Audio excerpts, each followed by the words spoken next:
Hello friends, একটি ছোট্ট blog নিয়ে চলে এলাম।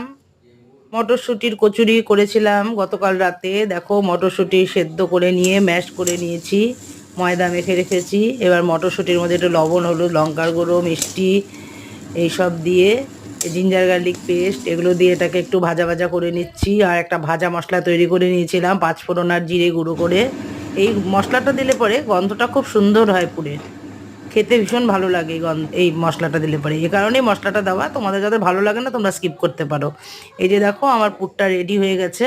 সুন্দর করে পুরটা তৈরি করে নিয়েছি। এবার পুর ভরে বেলার পালা। তো এটা করতে একটু কষ্টই হয়, পুর ভরে ভরে বেলতে অনেক সময় ফেটে বেরিয়ে যায়। তো যাই হোক, আমি মোটামুটি একটা করে নিয়েছি, কিছু কিছু বেরিয়ে গেছে, তবে সবগুলো যদিও বেরোয়নি, ভালোই হয়েছে।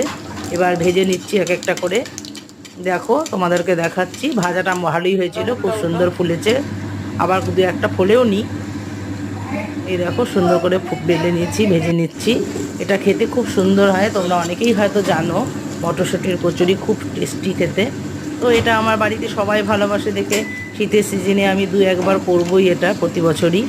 ছেলেও খুব ভালোবাসে, যদিও এখন ছেলে নেই এখানে, তো ওর বাবার জন্যই করা হলো। ওর বাবারও ভীষণ ফেভারিট, আমি তো ভালোই বাসি। যাই হোক, তো এর সাথে ছিল সাদা আলুর তরকারি, আলুর দম হলেও ভালো হতো।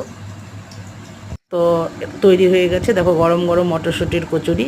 কেমন লাগলো ব্লগটা তোমরা কমেন্ট করে জানিও। টাটা।